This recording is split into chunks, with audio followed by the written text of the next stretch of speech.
Hello everyone. कैसे हो आप सभी लोग? प्यारे बच्चों, मेरा नाम यमुना प्रसाद गौड़ है और मैं चमोली जिले के नारायणपुर ब्लॉक में का रहने वाला हूँ। इस वीडियो में मैं आप लोगों के सामने, जैसा कि आप लोग स्क्रीन पे भी देख पा रहे हैं, उत्तराखंड परिचय यानी कि उत्तराखंड के बारे में जानकारियां हम कैसे प्राप्त करेंगे, इसके बारे में मैं आपको बताने वाला हूं। तो आशा करता हूं कि आप सभी लोग इसे सुनेंगे, गौर से सुनेंगे और अपने आने वाले टाइम में इसे इम्प्लीमेंट भी करेंगे और अपने ज्ञान को इंक्रीज करेंगे कि कैसे हम अपने उत्तराखंड के बारे में ज़्यादा से ज़्यादा जानकारियां प्राप्त कर सकते हैं। तो जैसे कि आप लोग देख पा रहे हैं, यहाँ पर उत्तराखंड का मैप बना हुआ है। ये हम सभी लोगों ने देखा हुआ है। इसमें विभिन्न प्रकार के हमारे जिले दिख रहे हैं। इसमें हमारे जो राज्य की जो विदेशों के साथ जो सीमाएं लगी हैं, यहाँ पर चाइना दिख रहा है, नेपाल दिख रहा है। इसी प्रकार से राज्यों, किन किन राज्यों के साथ हमारा उत्तराखंड लगा हुआ है, तो इन सारी बातों की जानकारी हम इस वीडियो में प्राप्त करेंगे। तो चलते हैं आगे। सबसे पहले प्यारे बच्चों, आपको पता होना चाहिए कि हमारा जो उत्तराखंड है वो भारतवर्ष का एक राज्य है। ठीक है ना? तो यहाँ पर जैसे कि मैं जहाँ पर कर्सर आपका जा रहा है, ये कर्सर में आप देख सकते हैं कि ये पीले कलर में हमारे भारत का मैप है और यहाँ पर जो ये पर्पल कलर में ये दिखाया गया है, हमारे उत्तराखंड को शो किया गया है। तो भारत के मैप पर हम सबसे पहले देख पा रहे हैं कि हमारा जो उत्तराखंड है वो कहाँ पर उसकी स्थिति है और उसका हमने प्रतिबिंब यहाँ पर दिखा दिया है उत्तराखंड को अपने बड़े रूप में, ताकि हमें समझने में मदद मिल सके। अब मैं आपको थोड़ा से अपने उत्तराखंड या फिर किसी भी मैप को जानकारी प्राप्त करने से पहले आप लोगों को कुछ चीज़ जानकारी देना चाहता हूं कि अगर हम किसी भी पेज पे या फिर कोई हमारे सामने आकृति खड़ी होती है, तो हमें सबसे पहले उसके ऊपर क्या जानकारी लेना प्राप्त करनी होती है। सबसे पहले हमें उसकी दिशाओं के बारे में, कि कौन सी दिशा कहाँ को होगी। तो यहाँ पर मैंने एक डायग्राम जैसा बनाया है। ये मैं कि अगर कोई भी पेज होता है, जो उसका अपर साइड होता है उसको हम नॉर्थ बोलते हैं। ठीक है ना? ये नॉर्थ हो गया। और जो डाउन में होता है यानी कि सबसे नीचे की साइड में होता है, उसको साउथ यानी कि दक्षिण भाग कहते हैं। इसी प्रकार से आपके राइट हैंड साइड में इसको ईस्ट यानी कि पूर्व कहते हैं और आपके वेस्ट मतलब आपके राइट लेफ्ट हैंड साइड में जो साइड होती है उसे हम वेस्ट कहते हैं। तो इसी प्रकार से अगर हम इंडिया की बात करें, ये मैप है हमारा, तो ये हमारा नॉर्थ पोर्शन हो जाएगा। तो हमारा उत्तराखंड भी इंडिया के कौन से किस दिशा में है? तो आप कहेंगे उत्तर दिशा में। इसी प्रकार से ये पूर्वी भाग हो गया, ये पश्चिमी भाग हो गया और ये दक्षिणी भाग हो गया। तो अभी हम यहाँ पर उत्तराखंड के बारे में बात कर रहे हैं, इंडिया के बारे में हम बाद में बात करेंगे। तो इंडिया की अगर उत्तराखंड की अगर हम बात करें, तो यहाँ पर हमें प्यारे बच्चों दिखाई दे रहा है कि ये उत्तरी भाग हो जाएगा, ये दक्षिणी भाग हो जाएगा। कर्सर आप देखते रहिएगा, ये दक्षिणी भाग हो जाएगा, ये आपका पूर्वी भाग हो जाएगा और ये पश्चिमी भाग हो जाएगा। तो सबसे पहले आप लोगों को आपने अगर ये मानचित्र देखा, इसमें हमारे 13 जिलों के नाम लिखे हुए हैं, तो आपको ये जानकारी प्राप्त करनी है कि उत्तर में कौन सा जिला है, दक्षिण में कौन सा जिला है और उन जिलों की सीमाएं, पूर्व में कौन सा जिला है, पश्चिम में। तो 4 प्रश्न आप लोगों के यहीं पर से बन जाते हैं कि कई बार आपको कोई पूछ लेगा कि आपको उत्तराखंड का सबसे उत्तरी जिला कौन सा है। तो आप देख पा रहे हैं मैप में, तो सबसे उत्तरी जिला कौन सा हो गया? उत्तरकाशी हो गया। इसी प्रकार से अगर आपसे कोई कहेगा कि उत्तराखंड का सबसे दक्षिणी जिला यानी कि साउथ ईस्ट जिला कौन सा है, तो आप बोलोगे उधम सिंह नगर है। इसी प्रकार से अगर आपसे कोई पूछ ले कि पूर्व का जिला कौन सा है यानी कि उत्तराखंड का सबसे पूर्वी जिला कौन सा है, तो आपका जवाब होगा पिथौरागढ़। ठीक है? और इसी प्रकार से आपसे पूछा जाएगा कि पश्चिम का जिला कौन सा है, सबसे पश्चिमी जिला कौन सा है, तो आपका उत्तर हो जाएगा, ये मैप को देखकर ही आपको पता लग रहा है, देहरादून। तो इस प्रकार से आपको रटने की कला से मुक्ति मिलेगी, आपको रटना नहीं पड़ेगा बार बार। इस प्रकार से आप जो भी अगर मैप में देखोगे, आपको वो चीज ऐसी लगेगी कि आपके ब्लड में घुल जाएगी और आपको हमेशा याद रहेगा। इसी प्रकार से आप विभिन्न जिलों को देखोगे कि उसकी सीमाएं कहां कहां पर किन किन जिलों के साथ मिलती है। कई बार प्रश्न कॉम्पिटेटिव एग्जामों में प्रश्न पूछ लिया जाता है कि बागेश्वर जिले की सीमाएं निम्नलिखित में से किस जिले से नहीं मिलती हैं। अब आपने अगर मैप देखा हुआ है तो आपने ये बागेश्वर देखा, बागेश्वर के आपने पूर्व में देखा आपने तो यहाँ पिथौरागढ़ है, उत्तर में देखा तो आपने चमोली है, इसी प्रकार से वेस्ट में देखा आपने तो अल्मोड़ा है। ठीक है ना? तो ये 3 जिलों से घिरा हुआ है। तो आप अगर इनके अलावा कोई अगर बाई चांस वहां पर ऑप्शन आ जाए तो हरिद्वार, तो आपके इजीली कह सकते हो कि हरिद्वार जिले की सीमा बागेश्वर से नहीं मिलती है। तो इस प्रकार से अगर आप मैप को बार बार रीडिंग करते हैं तो काफी सारी चीजें आपकी क्या हो जाएंगी, क्लियर हो जाएंगी और आप ज्यादा से ज्यादा जानकारियां प्राप्त कर सकोगे। अब इसमें आगे देखते हैं कि थोड़ा सा परिचय की बात कर लेते हैं उत्तराखंड की। तो यहाँ पर उत्तराखंड का मैप हम देख पा रहे हैं, ठीक है। तो जैसे कि अभी इससे पहले हम चर्चा भी कर चुके हैं कि उत्तराखंड उत्तर भारत में स्थित एक राज्य है, भारत का एक राज्य है उत्तराखंड और उत्तर भारत में स्थित है, ठीक है ना। तो ये आपको पता होना चाहिए, यानी कि नॉर्थ इंडिया में, जिसका निर्माण यानी कि उत्तराखंड का निर्माण 9 नवंबर 2000 को 9 नवंबर 2000 को कई वर्षों के आंदोलन के पश्चात भारत गणराज्य के 27वें राज्य के रूप में किया गया था। तो आप लोगों को पता होना चाहिए कि जो उत्तराखंड है हमारे देश के कौन से नंबर का राज्य है, 27वां राज्य है। आप लोगों को एक चीज और बता देना चाहता हूं, अभी हाल फिलहाल में ये हमारा 26वां राज्य है। इससे पहले क्या था कि जम्मू और कश्मीर को, जो जम्मू और कश्मीर था उसको अब केंद्र शासित प्रदेशों में बांट लिया गया है। तो पूर्व में जब 2000 में इसका गठन किया गया था तो तब ये 27वां राज्य था, ठीक है ना।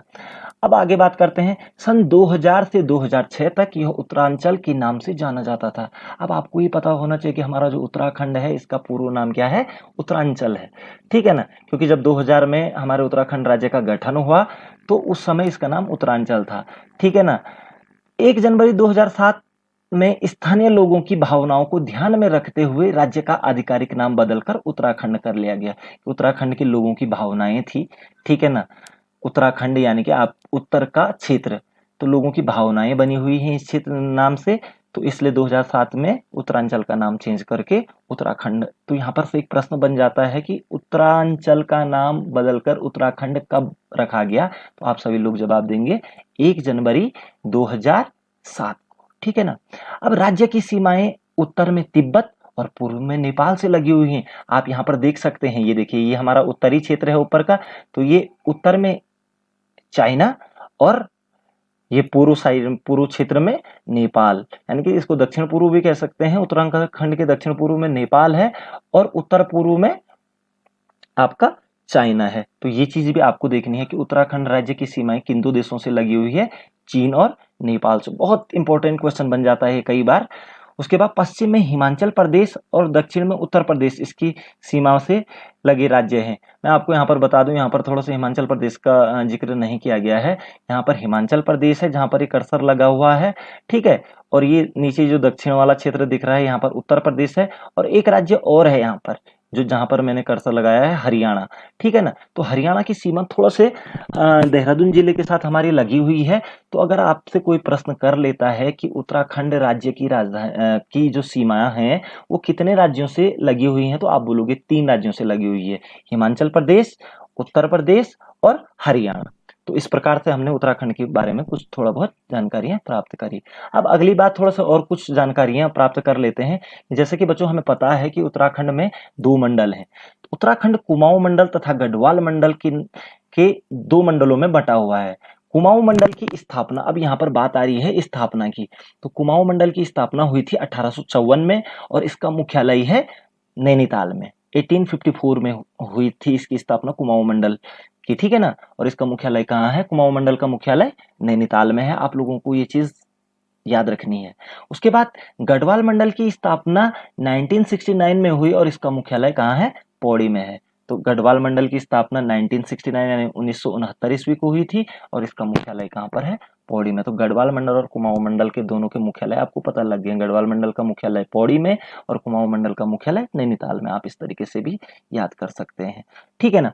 उत्तराखंड राज्य में कुल 13 जिले हैं, ये हम सभी लोगों को पता है, और 2 मंडल हैं जिनमें से नैनीताल, ये देख लीजिए आप यहाँ पर, नैनीताल, उधम सिंह नगर, चंपावत, अल्मोड़ा, बागेश्वर, पिथौरागढ़, जो ये वाला क्षेत्र है हमारा, ये हमारा कुमाऊं मंडल में आता है। और बाकी जो बचा हुआ यानी कि पौड़ी गढ़वाल, चमोली, रुद्रप्रयाग, उत्तरकाशी, टिहरी गढ़वाल, हरिद्वार और देहरादून, ये गढ़वाल मंडल में आता है। तो इस तरीके से हम कह सकते हैं कि गढ़वाल मंडल में 7 जिले हैं और कुमाऊं मंडल में 6 जिले हैं, ठीक है ना। तो इस तरीके से हम ये मैप को देख करके भी हम पता कर सकते हैं, ठीक है ना।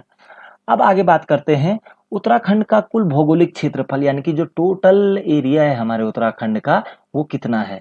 तो उत्तराखंड का जो भौगोलिक क्षेत्रफल है वो 53,483 वर्ग किलोमीटर है। ठीक है, ये प्रश्न भी काफी सारे कॉम्पिटेटिव एग्जामों में पूछा जाता है, तो आप लोगों को पता होना चाहिए कि उत्तराखंड का क्षेत्रफल कितना है। 53,483 वर्ग किलोमीटर है। ठीक है ना। और क्षेत्रफल की दृष्टि से सबसे बड़ा जो जिला है वो है आपका चमोली। आपको मैप में भी दिख जाएगा कि कौन बड़ा है, चमोली। और आपको बता दूं, कई बार कई बच्चे कंफ्यूज रहते हैं, कुछ किताबों में इस तरीके से लिखा भी रहता है। मैं आपको बता दूं कि चमोली क्षेत्रफल की दृष्टि से सबसे बड़ा है। और कई लोग कंफ्यूजन करते हैं कि उत्तरकाशी तो नहीं है, तो नहीं, आप लोग चमोली ही सबसे बड़ा क्षेत्रफल की दृष्टि से सबसे बड़ा जिला है। और सबसे छोटा जिला जो है वो है आपका चंपावत, जो कि कुमाऊं मंडल में है।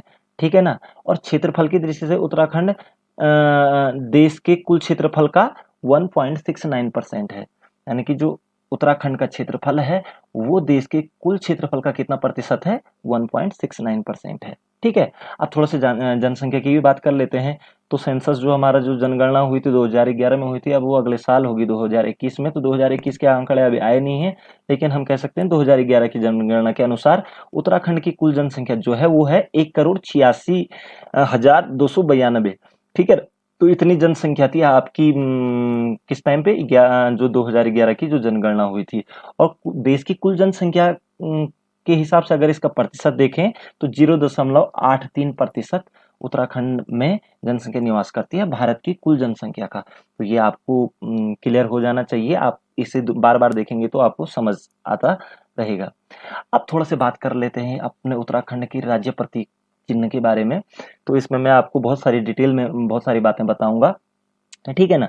तो सबसे पहले बात कर लेते हैं राज्य जब उत्तराखंड का गठन हुआ था तो उसके बाद प्रदेश सरकार ने कुछ राज्य के प्रतीक चिन्हों का निर्धारण किया था। उनमें से सबसे पहले अगर राज्य चिन्ह की बात करें हम, तो राज्य चिन्ह हमारा क्या है, 3 पर्वत चोटियां और उसके बीच में गंगा की 4 लहरें हैं। उसका चित्र आप यहाँ पर देख सकते हैं। ये हमारा राज्य चिन्ह, उत्तराखंड का राज्य चिन्ह। 3 पर्वत चोटियां आपको दिखेंगी यहाँ पर। ठीक है ना। ये हो गई, ये हो गई और ये हो गई। और उसके नीचे 4 गंगा की लहरें, 1 2 3 4, तो 4 लहरें हैं। ठीक है। और बीच वाली जो चोटी है उसमें आपका अशोक की लाट है और उसके नीचे क्या लिखा है, सत्यमेव जयते लिखा हुआ है। ठीक है ना। तो आप इस तरीके से हम कह सकते हैं कि उत्तराखंड का जो राज्य चिन्ह है वो किस तरीके का है। कई बार प्रश्न पूछ लिए जाते हैं यहाँ से। ठीक है ना, कि अशोक की लाट कौन सी चोटी पे है, तो आप बोलेंगे बीच वाली चोटी में। ठीक है ना। तो इस प्रकार से आप, दूसरी चीज आती है हमारे सामने, जो अगर राज्य प्रतीक चिन्हों की हम बात करते हैं, राज्य पुष्प की, तो आप यहाँ पर चित्र भी देख सकते हैं। जो उत्तराखंड का राज्य पुष्प है उसका नाम क्या है, ब्रह्म कमल। अब ब्रह्म कमल के बारे में थोड़ा सी जानकारी प्राप्त कर लेते हैं। ब्रह्म कमल एस्टरेसी कुल का पौधा है और इसका वैज्ञानिक नाम सुसूरिया अबुएलेटा है। ठीक है। तो इसका वैज्ञानिक नाम कई बार कॉम्पिटेटिव एग्जामों में पूछा जाता है कि ब्रह्म कमल जो कि उत्तराखंड राज्य का राज्य पुष्प है, इसका वैज्ञानिक नाम क्या है, तो इसका नाम है सुसूरिया अबुएलेटा। अब यह पाया कहाँ जाता है, यह मध्य हिमालय में 4800 से 6000 मीटर की ऊंचाई पर पाया जाता है। जो जो कौन सी हाइट में, 4800 से 6000 मीटर की ऊंचाई पे पाया जाता है। ठीक है ना। यानी कि हिमालयी क्षेत्रों में पाया जाता है। उत्तराखंड में इसकी 24 व पूरे विश्व में 200 प्रजातियां पाई जाती हैं। जो ब्रह्म कमल है वो कितने प्रजातियों में है, उत्तराखंड में तो इसकी 24 प्रजातियां पाई जाती हैं, और साथ ही साथ पूरे विश्व में इसकी कितनी प्रजातियां पाई जाती हैं, 210 प्रजातियां। आप यहाँ पर इसका चित्र भी देख सकते हैं। ठीक है ना। तो आपको पता होना चाहिए आपके उत्तराखंड का राज्य पुष्प है। स्थानीय भाषा जहां पर ये पाया जाता है तो वहां के लोग इसे ब्रह्म कमल न कहते हुए क्या कहते हैं, कौल पदम कहा जाता है इसको। ठीक है, क्या कहा जाता है, कौल पदम। तो आपको पता होना चाहिए कि कौल पदम के नाम से किस पौधे को जाना जाता है उत्तराखंड में, किस पुष्प को, तो आप बोलोगे ब्रह्म कमल को। ठीक है ना। ये चीज, महाभारत के वन पर्व में इसे सौंधिक पुष्प कहा गया। महाभारत और रामायण के बारे में आप सभी लोग जानते हैं, हमारे 2 महाकाव्य हैं। महाभारत में भी इस पुष्प का वर्णन किया गया है और इस पुष्प का नाम वहां पर क्या है, सौंधिक पुष्प है। ठीक है। जो लोग कॉम्पिटेटिव एग्जाम की तैयारी करते हैं उन लोगों के लिए ये बहुत ही ज्यादा इंपॉर्टेंट पॉइंट है। सौंधिक पुष्प किसे कहा गया है, तो ब्रह्म कमल को कहा गया है। ब्रह्म कमल में जुलाई से सितंबर तक फूल खिले रहते हैं। अभी इसके जो फूल खिलने का टाइम होता है जुलाई से लेकर और सितंबर के महीने तक, 2-3 महीने इसमें फूल खिले रहते हैं। ठीक है ना। तो ये हमारे राज्य पुष्प की बात थी। अब अगली बात करते हैं हम राज्य पक्षी।